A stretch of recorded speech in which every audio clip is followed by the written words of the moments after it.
Glória a Deus.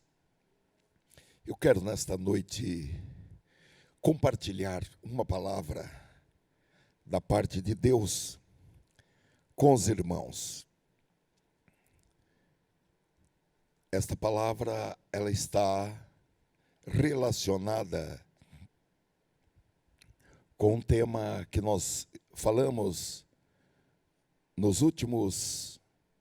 nos 3 ou 4 últimos cultos, a respeito da esperança. Eu coloquei como título nesta mensagem, Prisioneiros de Esperança. Digam comigo, por favor, prisioneiros de esperança. O texto base está no livro de Zacarias. Livro de Zacarias é um dos últimos livros do Antigo Testamento.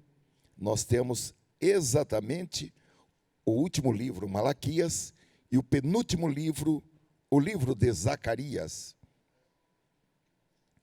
Capítulo 9 do livro de Zacarias, versículo 12.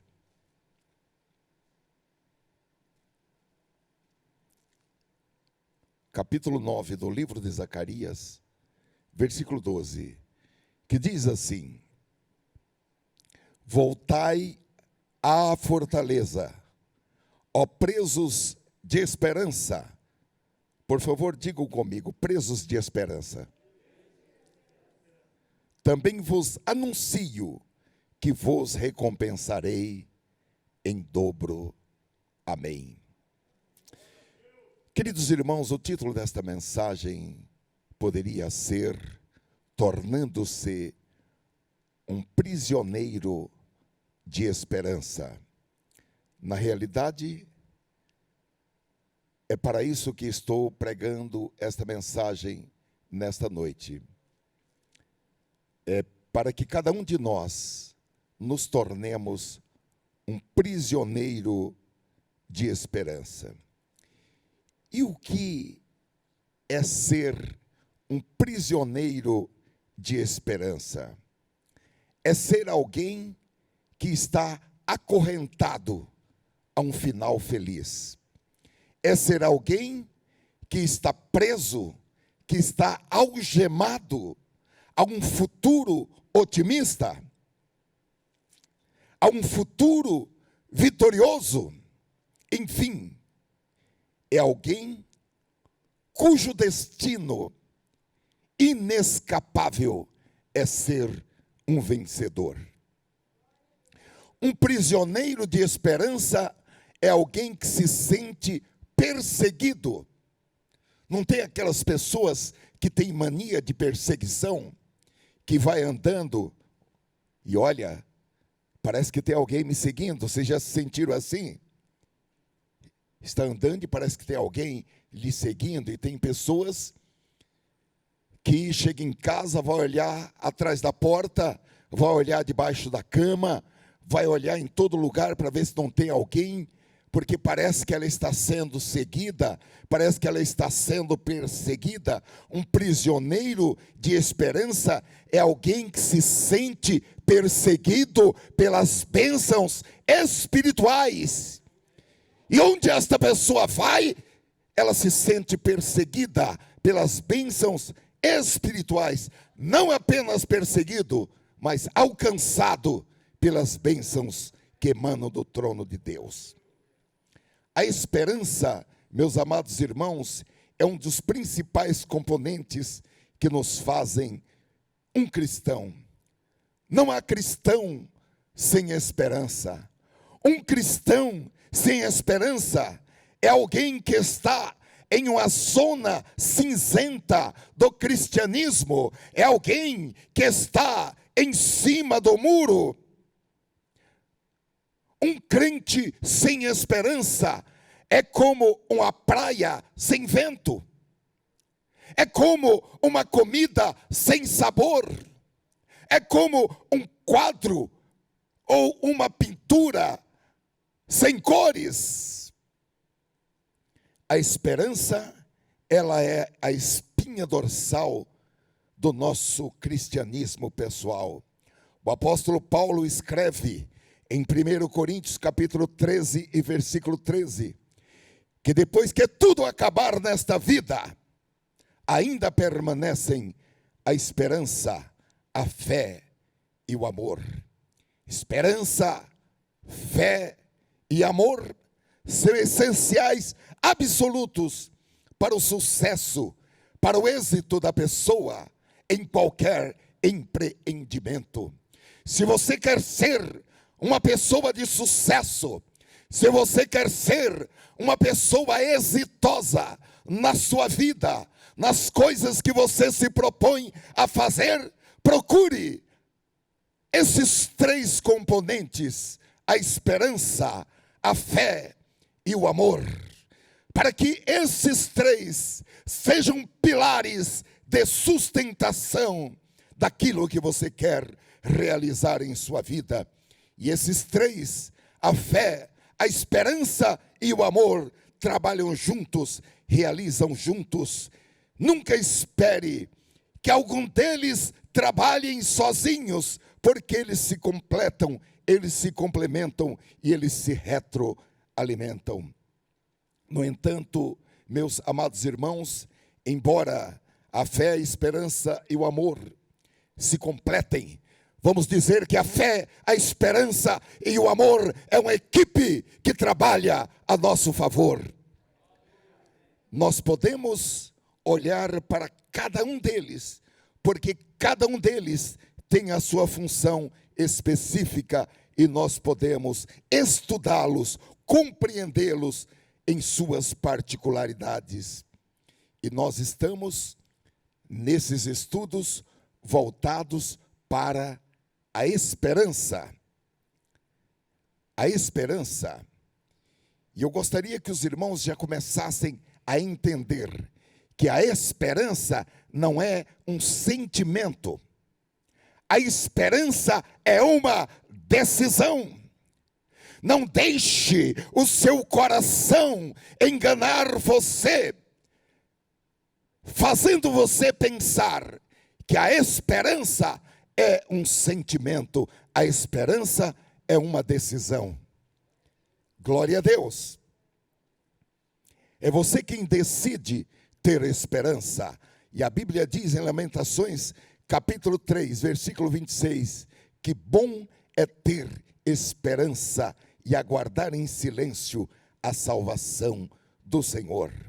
E quando você decide ter esperança, o Espírito Santo, ele trabalha no seu interior para que a esperança seja realizada no seu intelecto, a esperança seja realizada nas suas emoções, a esperança seja realizada nos seus sentimentos, seja realizada na sua alma, mas acima de tudo, a esperança seja um componente espiritual na sua vida.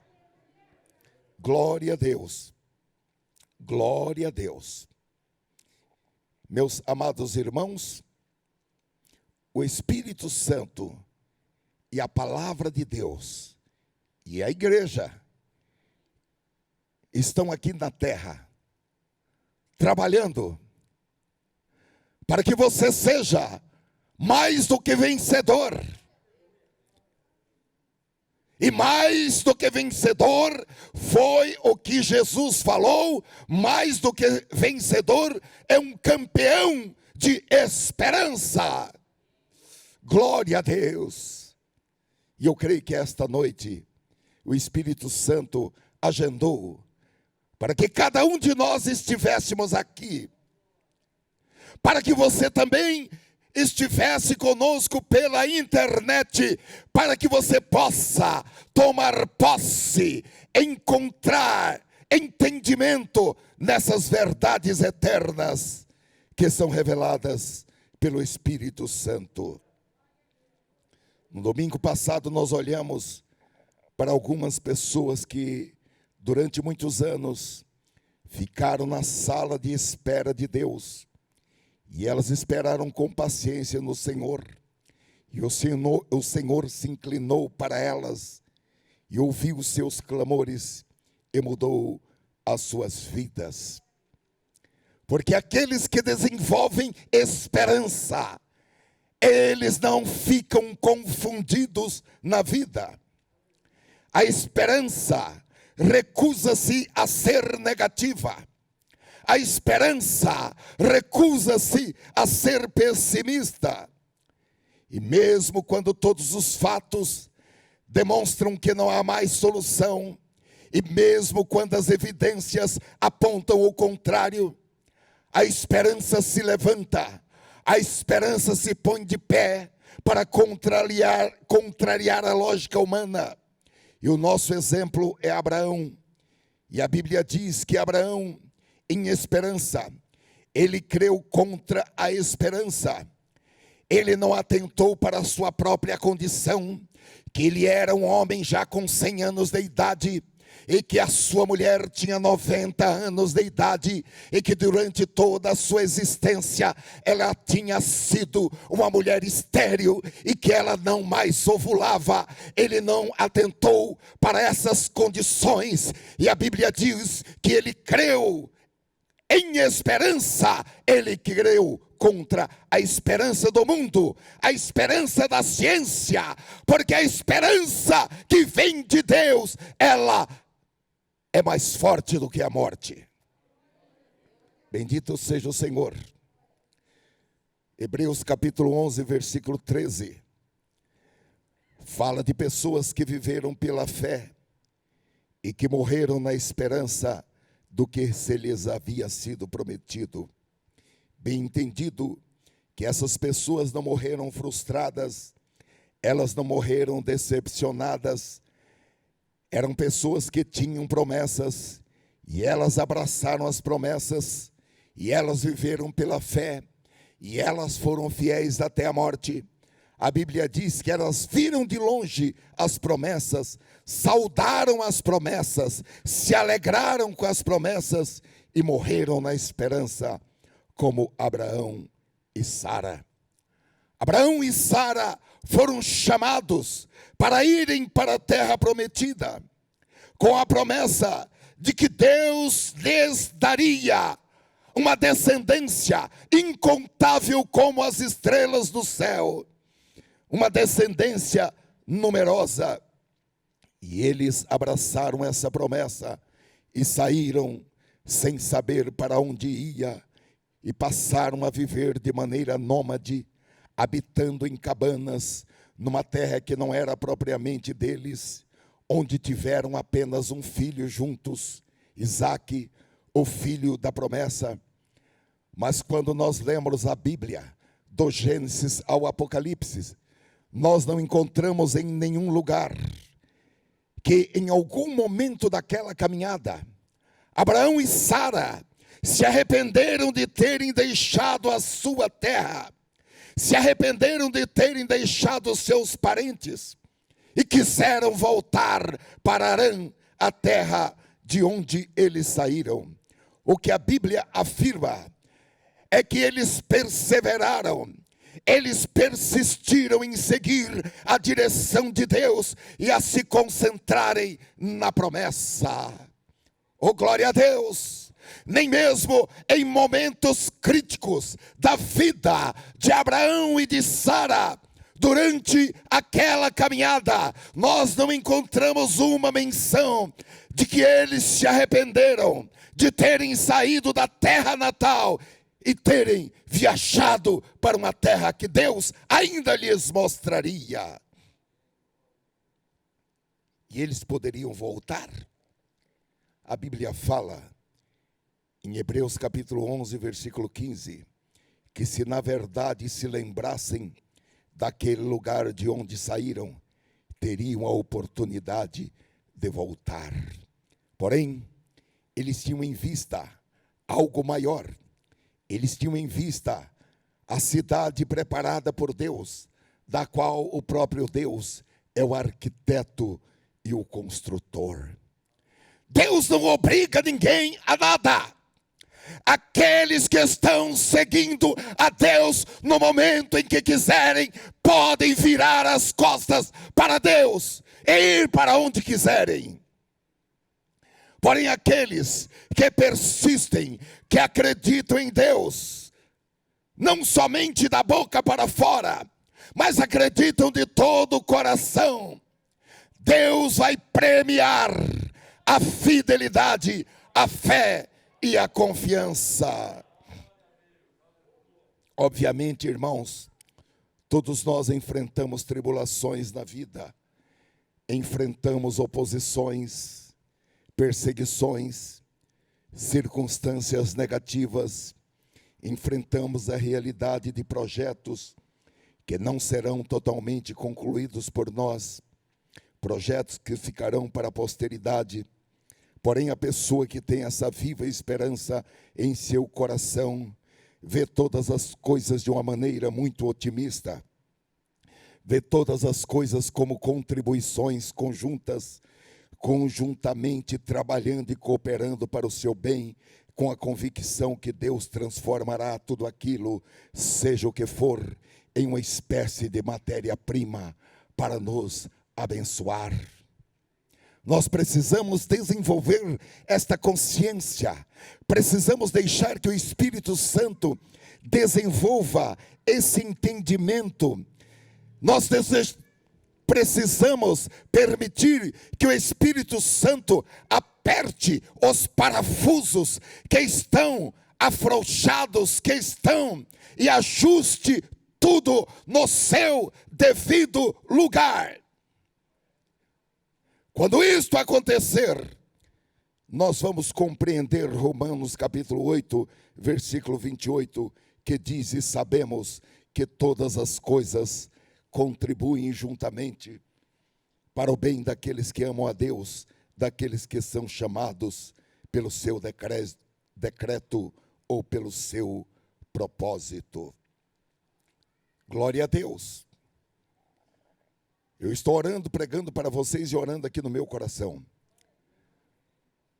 para que Deus esteja apertando os parafusos que estão fora do lugar na minha cabeça, para que eu comece a compreender melhor o trabalhar de Deus e entender que todas as coisas, mesmo aquelas coisas ruins, mesmo aquelas coisas prejudiciais, mesmo aquelas coisas dolorosas, de alguma maneira, Deus vai usar isso para o meu bem. Bendito seja o Senhor.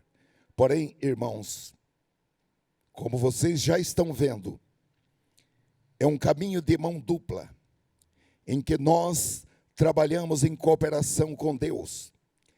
É um trabalhar em parceria com o Espírito Santo. Da parte do Espírito Santo, tudo está feito de maneira perfeita, de maneira completa. Agora, da nossa parte, há algo que está sob nossa responsabilidade, para que nós alcancemos a plenitude do sucesso e do êxito. E como diz o Salmo 1, a partir daí, e tudo que pôr a mão prosperará. O salmista nos revela no Salmo 19, versículo 14, qual deve ser a nossa parte. Ele diz que as palavras dos meus lábios e o meditar do meu coração sejam agradáveis na tua presença, Senhor, rocha minha e redentor meu. O que o salmista está falando, o que o salmista está dizendo é que a responsabilidade por falar palavras agradáveis e por ter pensamentos agradáveis era dele. Não era de Deus, era dele.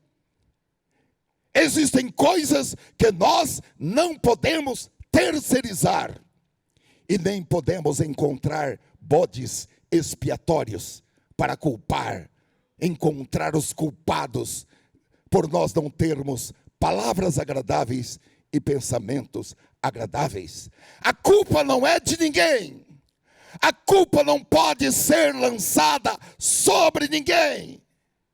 Nós somos os únicos responsáveis, como disse o salmista, por ter palavras agradáveis e ter também pensamentos agradáveis diante do Senhor. Assim, a responsabilidade é minha, a responsabilidade é sua, de falar de forma positiva, de pensar de forma positiva. Como eu disse aos irmãos, eu estou pregando e estou orando no meu coração, dizendo: Senhor, eu desejo que as palavras da minha boca e os pensamentos íntimos do meu coração sejam agradáveis, positivos, construtivos, palavras e pensamentos agradáveis na presença do Senhor. Senhor, tira da minha boca e do meu coração pensamentos negativos, pensamentos de ódio, pensamentos de raiva, pensamentos de mentira. Ore como eu estou orando e você vai ver um grande milagre acontecendo na sua vida.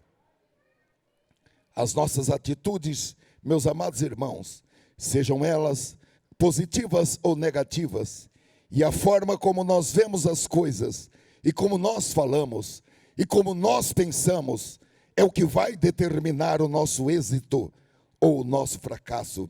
Alguém já disse: a nossa atitude determina a nossa altitude. Você vai subir tão alto quanto altas forem as suas palavras e os seus pensamentos. Eu gosto muito da expressão encontrada no texto que nós lemos em Zacarias capítulo 9, versículo 12, que os irmãos repetiram: presos de esperança. Porque isso quer dizer que, independentemente do que aconteça em nossas vidas, nós nos recusamos a parar de ter esperança.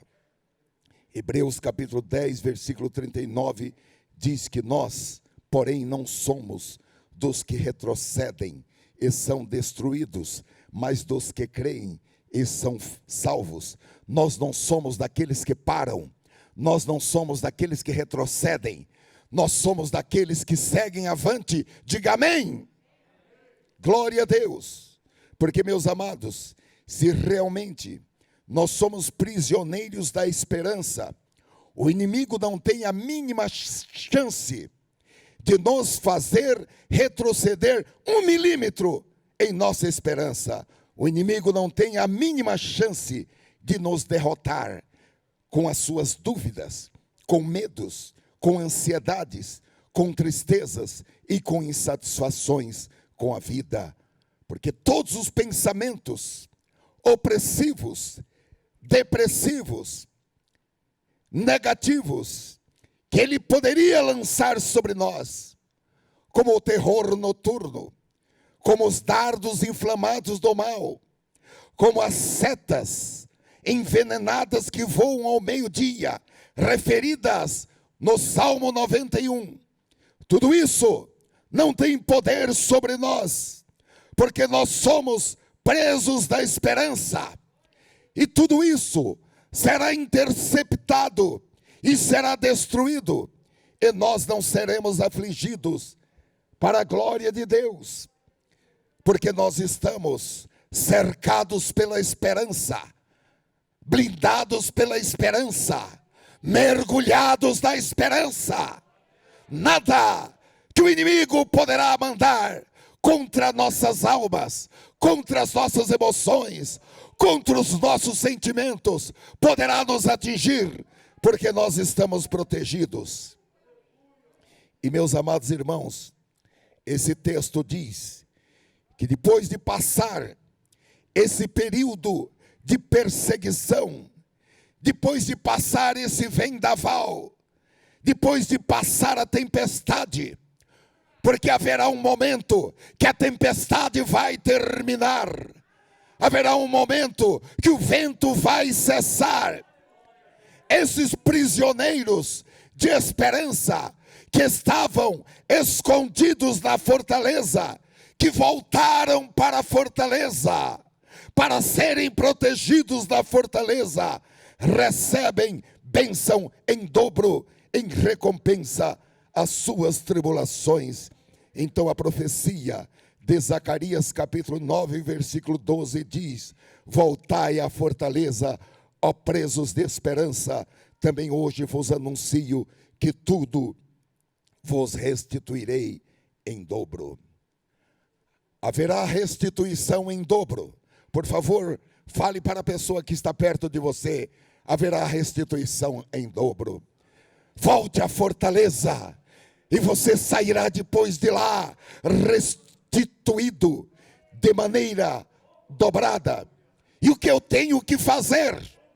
Eu tenho que fazer igual o filho pródigo,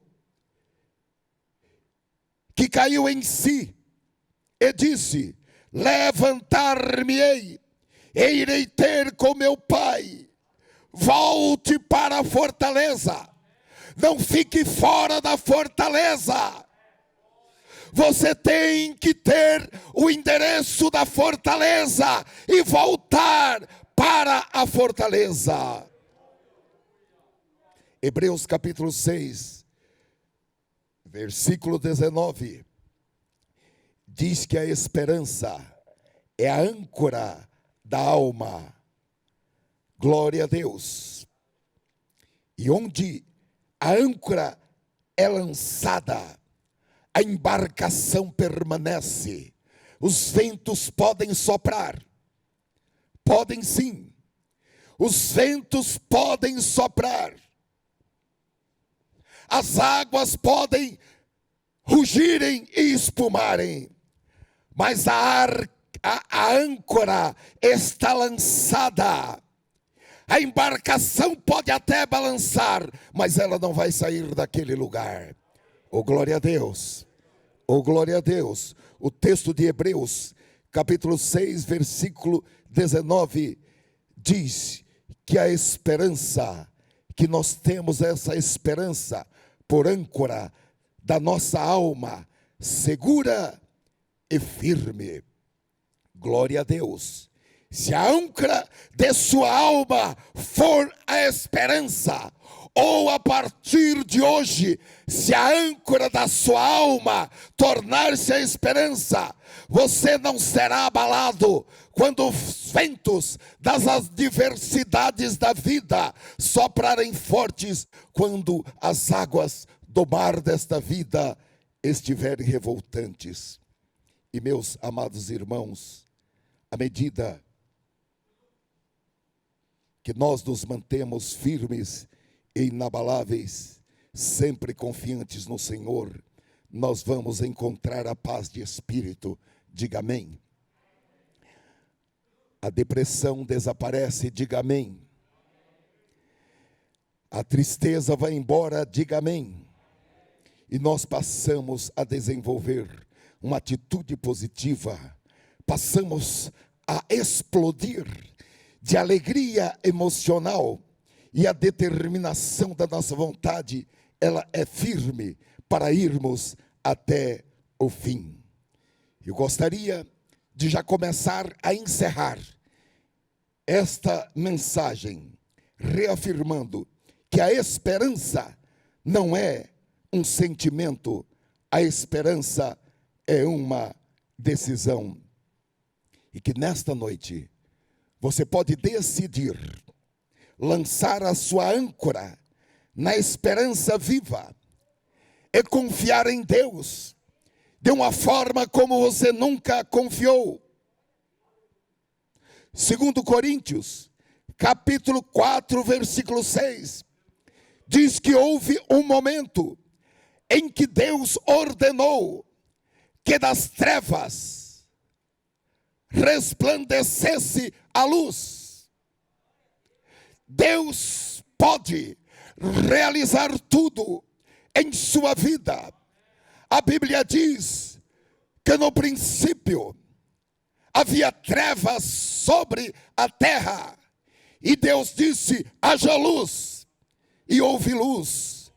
Deus não havia criado o sol, Deus não havia criado a lua, Deus não havia criado as estrelas. E Deus disse: haja luz, e houve luz, porque o nosso Deus, Ele pode fazer com que das trevas resplandeça a luz. Ele pode fazer com que da doença resplandeça a saúde. Ele pode fazer com que da perseguição nasça a paz. Deus tudo pode. Vamos aplaudir ao Senhor.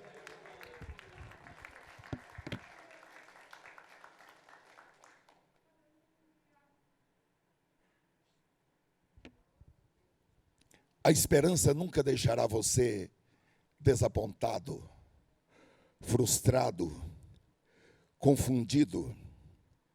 E Deus espera, e eu também espero, que nesta noite você dê um passo adiante e comece a olhar para cima e não para as ondas. Aleluia. Quando Jesus estava andando sobre o mar, Pedro olhou e disse: és tu, Senhor? E Jesus disse: sou eu. E ele falou: então manda que eu vá. Jesus falou: venha. Pedro saiu do barco e começou a andar por sobre aquelas ondas revoltas, porque havia um maremoto. Quando Pedro tirou os olhos de Jesus e olhou para as ondas, ele começou a afundar. Quem sabe, para alguns de nós é o contrário, está sendo o contrário. Nós temos olhado para as ondas. Mas nessa noite o Espírito Santo nos reuniu aqui em poucas pessoas. Pergunte para o Espírito Santo: por que o Senhor nos reuniu aqui nesta noite em poucas pessoas? Nada das coisas de Deus acontecem por acaso. O Espírito Santo reuniu poucas pessoas nesta noite para que você saiba que Deus está falando com você. Deus não está falando com aquela multidão, Deus fala com a multidão também, mas Deus está falando essencialmente com você, para que você pare de olhar as ondas e olhe Cristo. Bendito seja o Senhor. E se você está em algum grau de depressão, ou de tristeza, ou de desilusão, ou se sentindo sozinho, eu quero dizer-lhe que a esperança vai lhe dar poder para você libertar-se da depressão, libertar-se da tristeza, libertar-se da desilusão. E há um exemplo muito concreto a esse respeito, no Salmo 42 e versículo 5. Nesta noite nós vamos aprender com Davi a conversar com a nossa alma. E no Salmo 42, versículo 5, Davi conversa com a sua alma, e ele pergunta para a sua alma: por que estás abatida, ó minha alma? E por que se perturba dentro de mim? Porque você está assim tão desanimada, alma minha? E ele mesmo responde para a sua alma, no mesmo versículo: espere em Deus, confie em Deus, pois ainda o louvarei a Ele, meu auxílio e Deus meu. Mais adiante, nesse mesmo salmo, ele retoma esse sentimento, porque ele sente a sua alma muito desanimada. Ele se sente como alguém que foi deixado de lado. Ele se sente como alguém que foi esquecido por Deus. E para piorar a situação, as pessoas que estavam ao lado dele perguntavam para ele: onde está o seu Deus? No versículo 11, novamente ele retoma essa conversa com a sua alma, perguntando para a sua alma: Porque estás abatida, ó minha alma? Porque você está tão triste? Porque se perturba dentro de mim? Porque está assim, tão desanimada? Confie em Deus, espere em Deus, pois ainda o louvarei. Ele é o meu auxílio, Ele é o meu Salvador, Ele é o meu Redentor, Ele é o meu Deus. Nesta noite, o que o Espírito Santo está dizendo é: converse com a sua alma. Nós já falamos a respeito, mas eu vou retornar, porque vou mostrar os textos. O filho pródigo, estando numa situação muito deprimente, ele conversou com a sua alma. A Bíblia diz em Lucas capítulo 15, versículo 17, que ele caiu em si e disse para quem? Disse para ele mesmo: quantos trabalhadores de meu pai têm pão com fartura, e eu aqui morro de fome. Levantar-me-ei, é decisão, não é sentimento. Levantar-me-ei, irei ter com meu pai, e lhe direi: Pai, pequei contra o céu e diante de ti. O Espírito Santo está nos ensinando a conversar com as nossas próprias almas. A mulher que tinha um fluxo de sangue, em Mateus capítulo 9, versículo 21, ela conversou com a sua própria alma. Ela não foi conversar com as suas vizinhas, nem com seus parentes, nem com seu psicólogo. Ela conversou com a sua alma, pois dizia essa mulher consigo mesma: se eu conseguir apenas lhe tocar as vestes, serei curada. Você que quer ser curado, que quer ser curada, converse com a sua alma, argumente com a sua alma, diga para a sua alma que a solução é a cura pela esperança. Anime a sua alma, converse, dialogue, deixe a sua alma saber que a cura, e que a cura está disponível, porque a cura está na esperança. Jesus, esperança de glória.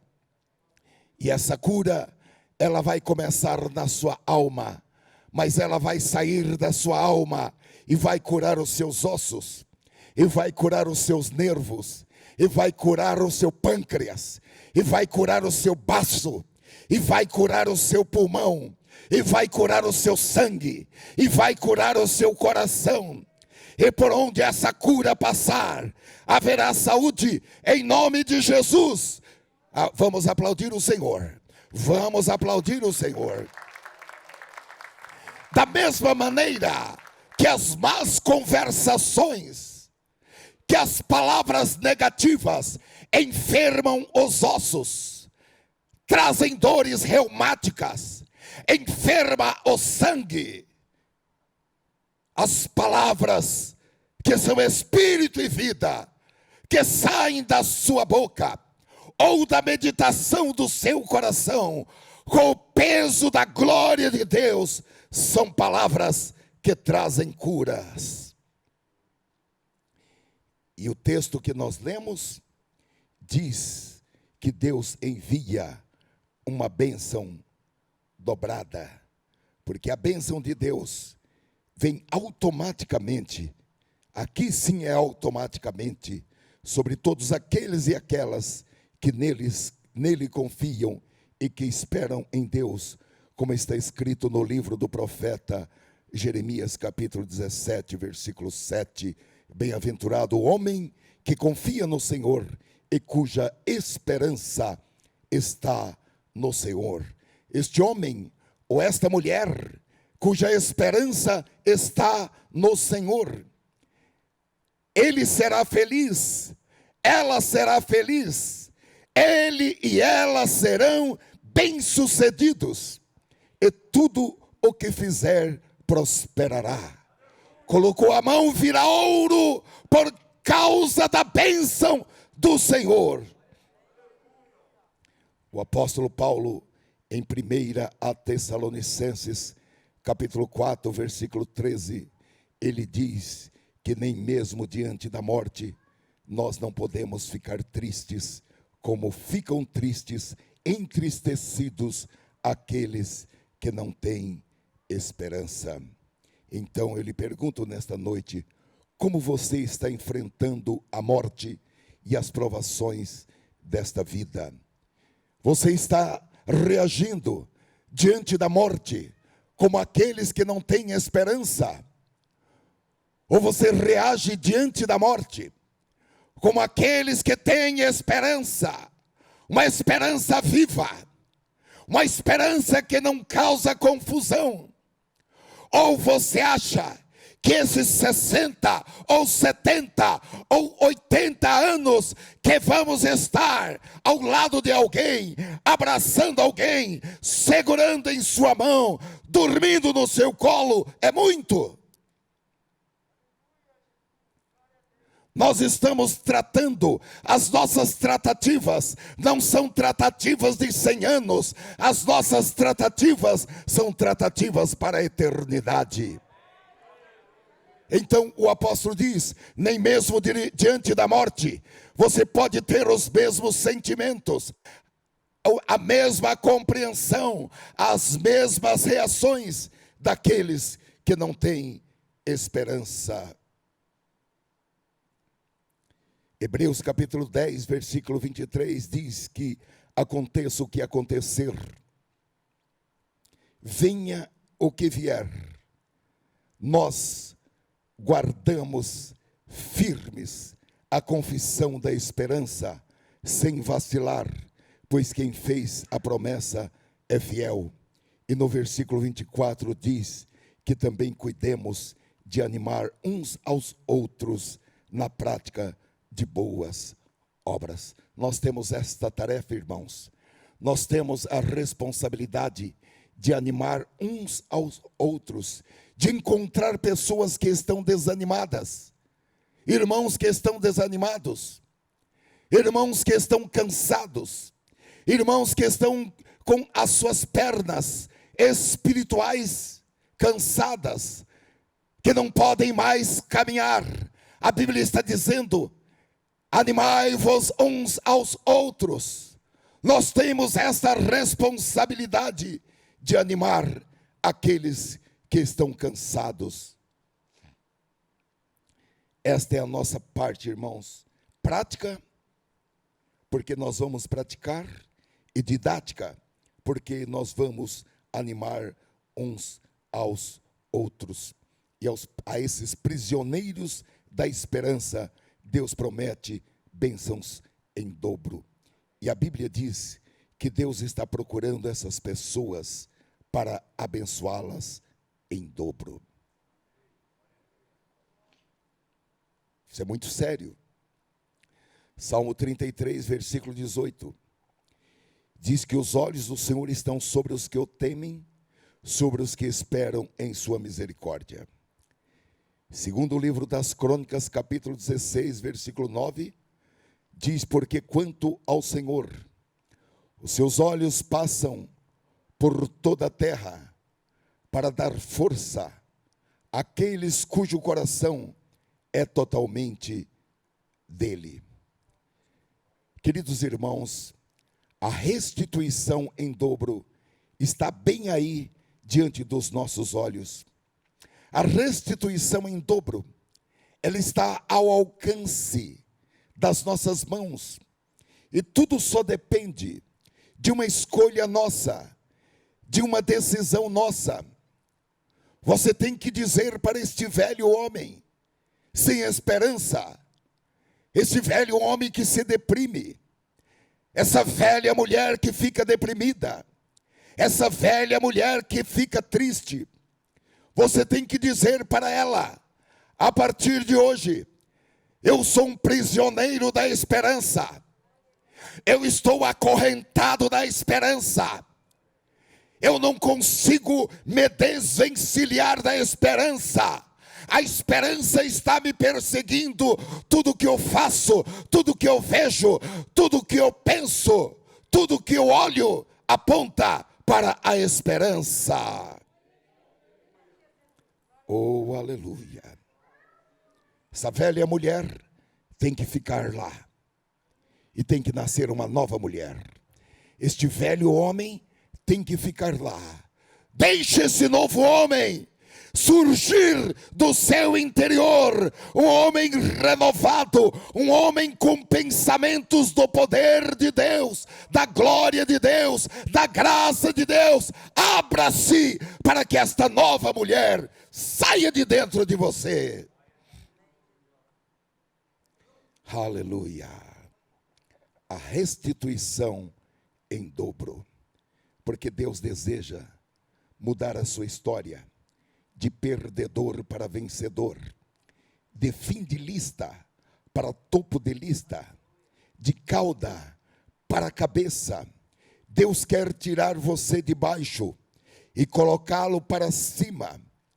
E você precisa apenas fazer uma coisa: voltar à fortaleza, abastecer-se de esperança, abastecer-se de uma esperança viva, de uma esperança que não causa confusão. E quando o velho homem quiser enganar você, pegue a espada do Espírito e lute contra ele. Vença-o em nome do Senhor Jesus.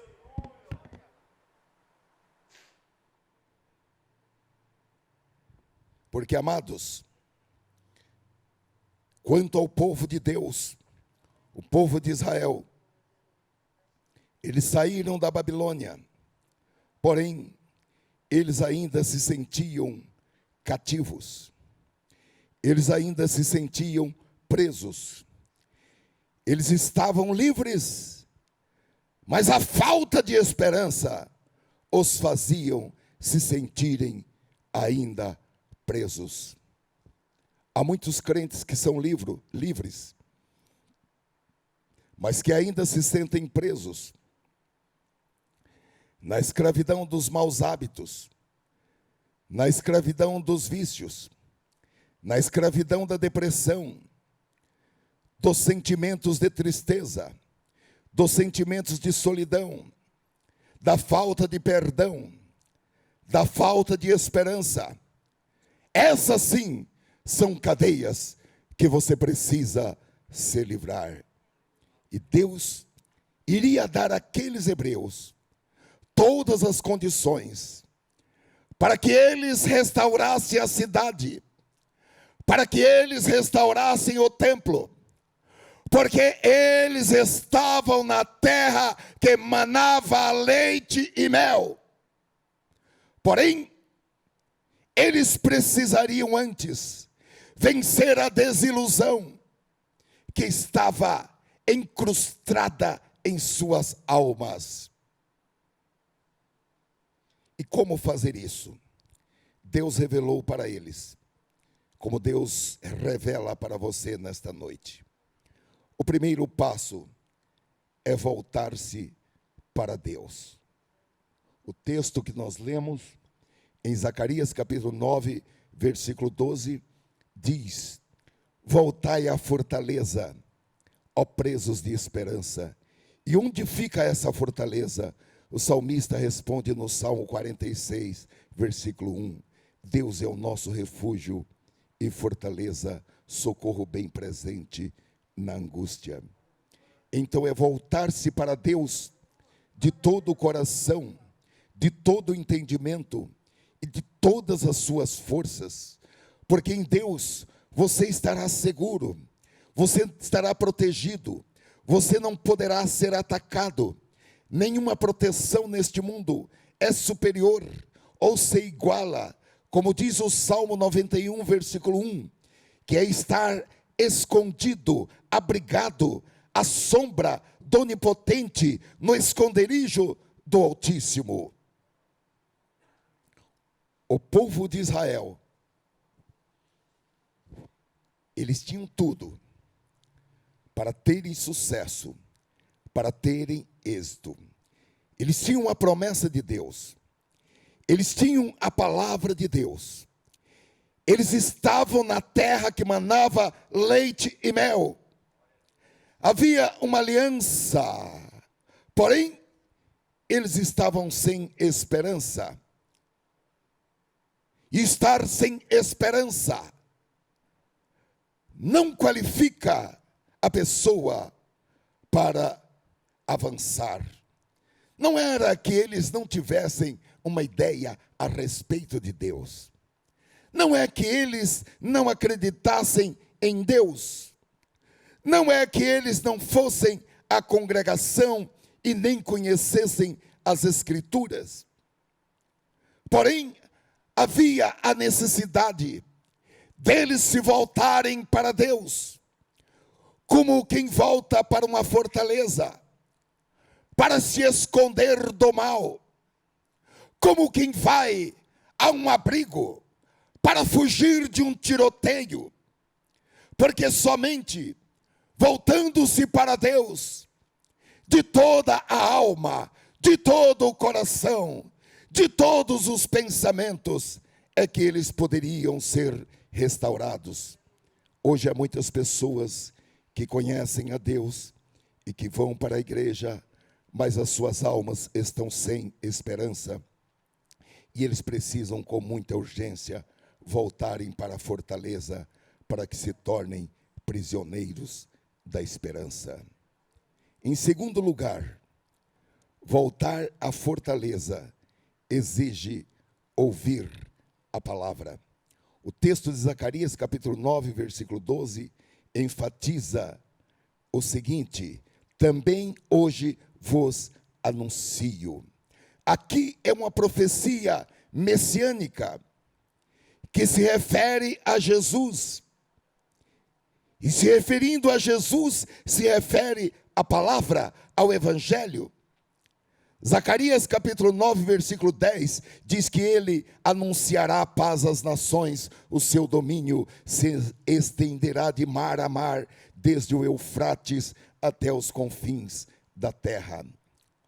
O povo de Israel precisava ouvir o anúncio da palavra de Deus, palavra que eles haviam abandonado, e abandonaram sem que tivessem percebido, porque dia a dia eles foram perdendo o amor à palavra, eles foram deixando de ler a palavra, eles foram deixando de ouvir a leitura da palavra, e foram perdendo o interesse pela palavra, e lentamente eles foram se afastando da palavra.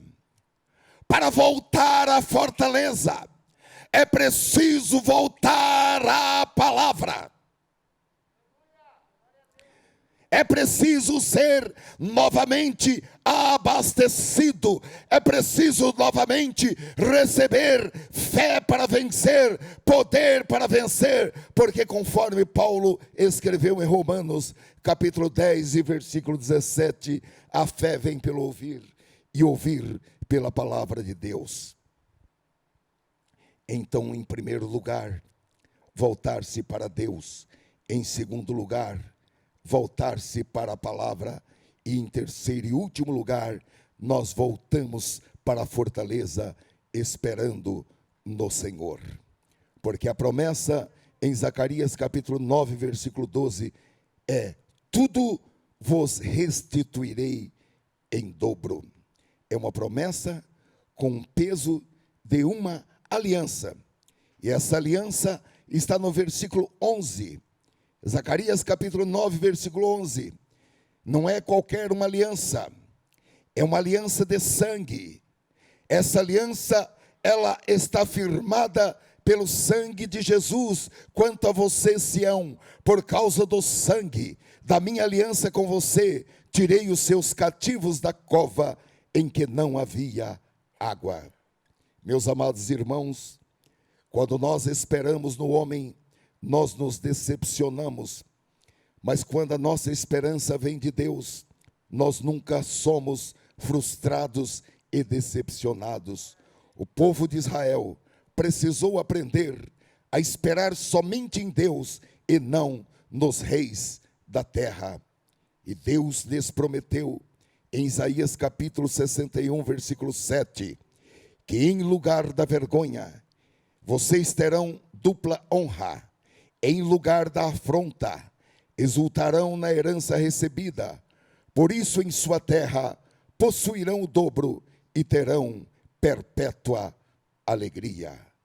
Eu quero finalizar dizendo para os irmãos que, para vencer alguma desilusão que aprisiona a sua alma, alguma decepção que machuca a sua alma e minimiza o poder da esperança em sua vida, é preciso voltar-se para Deus, voltar-se para a palavra de Deus e esperar no Senhor, dizendo como salmista, no Salmo 39, versículo 7, agora, pois, Senhor, que espero eu, a minha esperança está em Ti.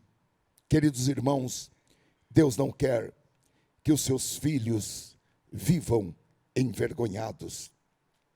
E Deus sabe como realizar a restituição de todas as coisas que foram perdidas ao longo da vida. Nós vamos sair desta noite, aqui deste ambiente, com a convicção de que Deus é o responsável para cumprir todas as promessas que tem feito em sua vida. E esta maravilhosa promessa de restituição, não apenas uma simples restituição, mas uma restituição em dobro que Ele renova para nós nesta noite. Eu finalizo com o texto de Isaías, capítulo 54, versículo 2 em diante, que diz: alargue o espaço de sua tenda e aumente o toldo de sua habitação, não o impeça, alongue as cordas e firme bem as estacas, porque você se expandirá para a direita e para a esquerda, a sua posteridade, ou seja, os seus filhos, os seus netos, os seus bisnetos, a sua posteridade possuirá as nações e fará com que se povoem as cidades arrasadas. Não tenha medo, porque você não será envergonhada. Não tenha vergonha, porque você não sofrerá humilhação. Eu quero pedir que todos, por favor, se coloquem de pé. Eu quero orar por todos aqueles e aquelas que se sentem prisioneiros, que já se sentem prisioneiros da esperança, que já se sentem acorrentados a um final feliz, que já se sentem algemados a um futuro otimista e glorioso, que são os prisioneiros e as prisioneiras da esperança de Cristo. Mas quero orar também por aqueles que estão com o coração pesado, aprisionados pela tristeza, pela depressão, pela desilusão, para que a esperança que o Espírito Santo já derramou em seu coração, para que essa esperança comece a borbulhar, comece a ferver no seu coração, comece a explodir no seu coração, porque nada pode impedir que a esperança apareça, para que essa bênção tão grandiosa, tão poderosa e tão explosiva, essa esperança viva, encha você e faça você transbordar de alegria e de paz e de fé, e aumente cada vez mais por meio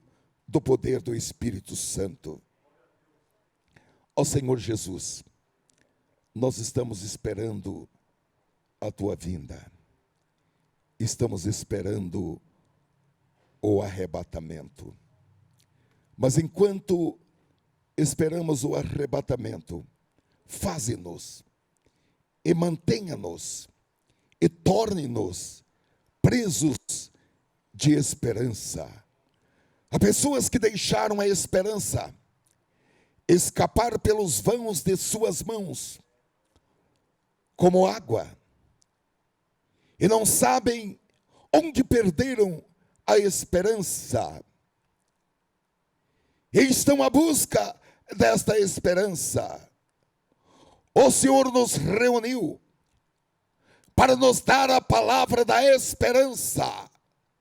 Portanto, é o nosso clamor, é a nossa petição, que esta palavra,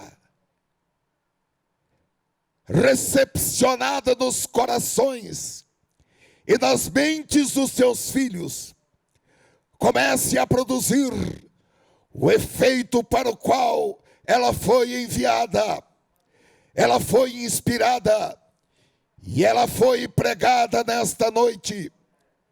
Que esses corações sejam alargados para abrigar o crescer da esperança, a explosão da esperança, e que essa explosão e esse crescer traga saúde para o coração, saúde para a alma, as emoções sejam curadas, e por onde essa esperança passar, agora já na corrente sanguínea, a cura comece a brotar de dentro para fora, em nome de Jesus Cristo. Aleluia!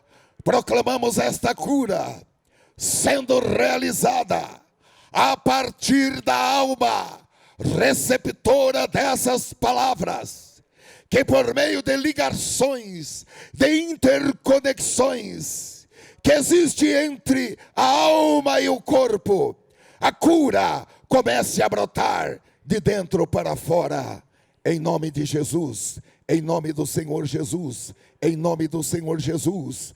Oh, aleluia! Ore a Deus, clame a Ele, renove o seu pacto com Ele. Oh, aleluia! Faça uma renovação espiritual com Ele. Você pode não ter saído da igreja, você pode não ter andado pelos caminhos do mundo, mas o abatimento, o enfraquecimento tomou conta das suas emoções, e você não tem mais interesse pela palavra. Aquele interesse primitivo, aquele interesse do primeiro amor pela palavra, se foi embora como um pássaro que voou para muito longe. Mas nesta noite, em nome de Jesus, esta palavra foi pregada para que você volte à fortaleza, que é na fortaleza que você será reabastecido, é na fortaleza que você será restituído. Não uma simples restituição, mas uma restituição em dobro, porque a palavra nos diz, e o Espírito também nos diz, que a glória da segunda casa será maior do que a glória da primeira casa. A explosão de alegria neste segundo momento será maior do que o primeiro momento. Jesus te cura, Jesus te renova, Jesus te levanta. Aleluia! Glorifique o nome do Senhor Jesus. Levante a sua mão. Glorifique o nome do Senhor Jesus. Deus preparou um novo momento para a sua vida. Ele tem uma agenda com a sua vida, um propósito com a sua vida. Em nome de Jesus Cristo, levante-se hoje na autoridade do Espírito Santo, na autoridade da palavra, na autoridade da pregação da palavra, para viver este novo momento em sua vida, em nome do Senhor Jesus. Vamos aplaudir o Rei da Glória. Aleluia. Graças te damos, Senhor, pela tua mão estendida. Verdadeiramente, onde estiverem dois ou três reunidos em teu nome. O Senhor está no meio deles. Nós te sentimos aqui, a tua presença maravilhosa, o teu olhar maravilhoso. Oh, aleluia! Espírito Santo, nós sentimos a tua presença, Espírito Santo, em nome de Jesus. Obrigado por nos reunir nesta noite. Obrigado por esta atmosfera, por este poder espiritual, por esta graça maravilhosa, em nome de Jesus Cristo. Amém.